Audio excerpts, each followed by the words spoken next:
I'm upside down because I'm from Australia. We're gonna do the same like embroidery project, right?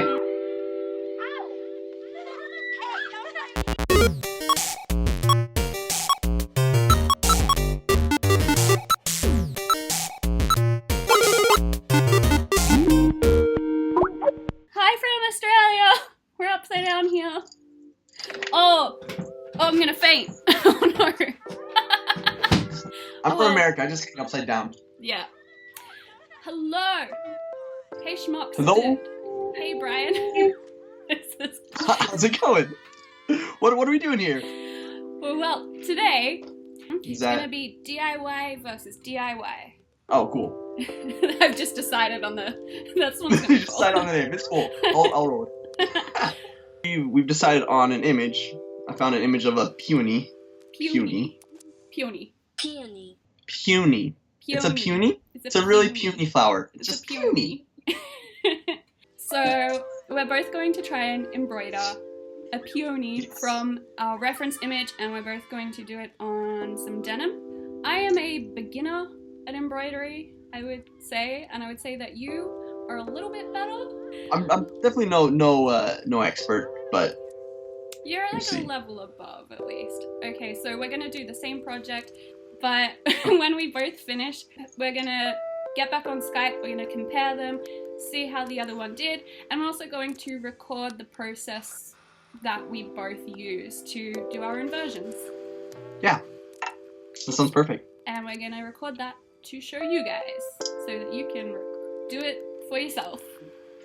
Alright, so let's get Good luck. We'll see you in a bit. Good luck. Alright. Cool. Bye. Bye. So I just have the reference picture here. It's in the chat with Annika. Perfect. So I want to put that peony on my jacket. I think it looked really cool on the sleeve. So I just took this marker, and the marker like comes out with water. So I just started to draw it on. And I mean it's not perfect. Like I changed some stuff about the flower. Like I made the petals bigger, and I made it a little bit longer. And I just made it to fit the jacket how I wanted. I also have these little clamp things, and what they do is they hold the hoop in place. I mean, it's not entirely necessary to have these clamps. I mostly just use it so that it stays in place while I'm filming. I picked up these colors for the flower, and I'm going to start with the outline. I'm going to do the outline with this dark maroon. So I just tied a knot in it, and I began to go. I have a video, and I'll put a link to it, that I go over kind of like more or less the basics of embroidering a patch. I probably need to update it, to be honest. It's a bit old, but yeah.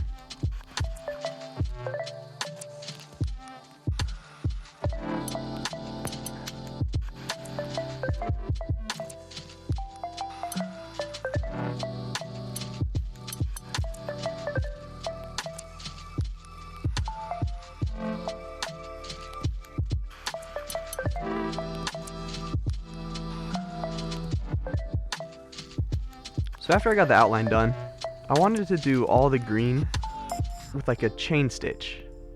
So basically you just make a normal stitch, but when you're coming back up, you come up through your last stitch. I made another video again that goes more in depth of how to do the chain stitch. I'll put a link to that as well. I kept on having to readjust the hoop because I had such a small hoop. And also, sometimes when I couldn't pull the needle through, I'd use pliers, so that could help. The next stitch I did was a long short stitch. So what I did here is I would just make long stitches, and then I would just come back through, like through the spaces with like a short stitch. And that seemed to work. And basically, I'm just trying to get like a good fade when I use the red. So sometimes what I would end up doing after filling in with the red, I'd actually come back through and I'd go up to like the middle of like my pink stitches, and that seemed to help to make the fade more convincing.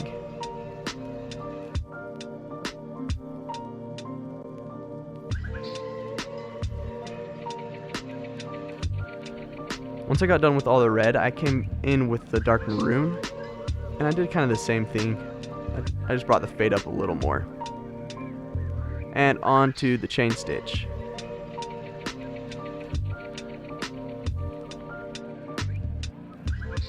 The dark green outlines were chain stitch, and then also the light green fill was a chain stitch. Chain stitch? I think that's what it's called. I'll look it up to make sure I was right.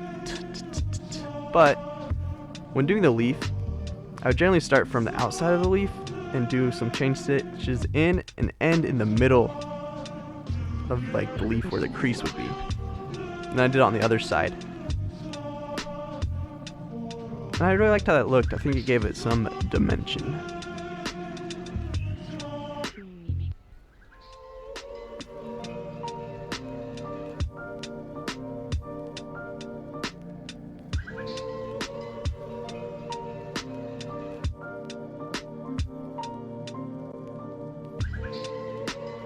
And done.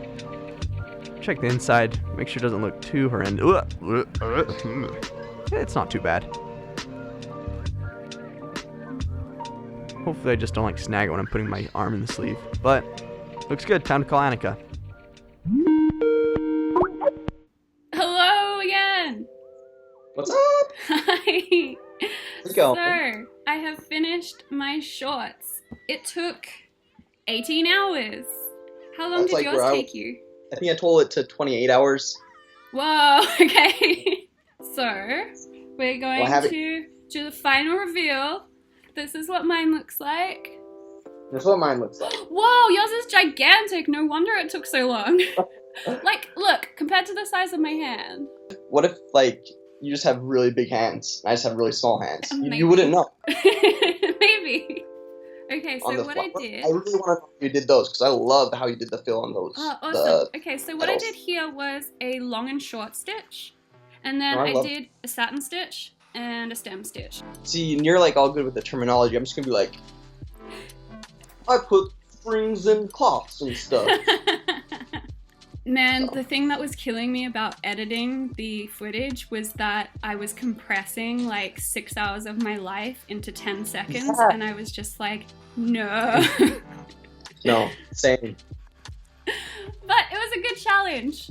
Oh yeah, how many times did you hit your finger? But my fingers are still like, just like super sensitive, because I pricked them like at least like twice every finger, so that was fun. My wrists got really sore for days afterwards. And just like, because I was sitting in the same spot for hours and hours. Crunched over like this, just working under the camera. Yeah, first I was working under the camera, and then I was like, I'm gonna die if I keep doing this. And I moved to my couch. That's what I should have done. The problem I kept having was that maybe my thread was too long. I pulled my thread through too quickly. It would get big knots in the middle of the thread. On the inside of the sleeve, I couldn't like really tell if I was getting a knot or not. Yeah. Kind of feel, but sometimes it got through. So I have like a bunch of like, I don't know if you can see. Oh yeah. Big old like gnarly wads of the cloth. Even though we called this a challenge, I don't know, I don't really think we have a winner. Do we want the audience to vote on who the winner was? I feel like that's unfair because I just have a larger audience, so they'll just be like, Annika wins. Annika wins. No, well, like I think the idea, like when we were doing the DIY versus DIY, wasn't really like to pick a winner, but rather to see like two different ways of doing like two different ways of doing it. Woo! I have different aesthetics. But everyone wins. Don't even worry about it. Everyone. Worry about it. But if you want to say that I won, like, you can say that I won. So guys, you've seen mine, and you can kind of see Annika's through the webcam, but it doesn't do it justice, so you can go check out her channel. I'll probably put a link right here, or right here. I don't know where I am on the screen. I think it's... right here. Here. But yeah, you can go check out her video, go like and subscribe, because her stuff is top notch. Yeah. So thanks for doing this challenge with me. It's super fun. No, thank you. That was so much fun. Maybe we'll do a sewing video. A sewing challenge video in the near future. And you have to teach me your ways, because I don't know how to... Yeah. Alright. See you next time. Bye.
The internet connection is just so shitty. Yeah, you just went really pixelated. You turned into about 4 pixels. So that was terrifying. That made no sense. I'm gonna start again. I told you when I'm actually trying to like do something properly, I'm just like, what?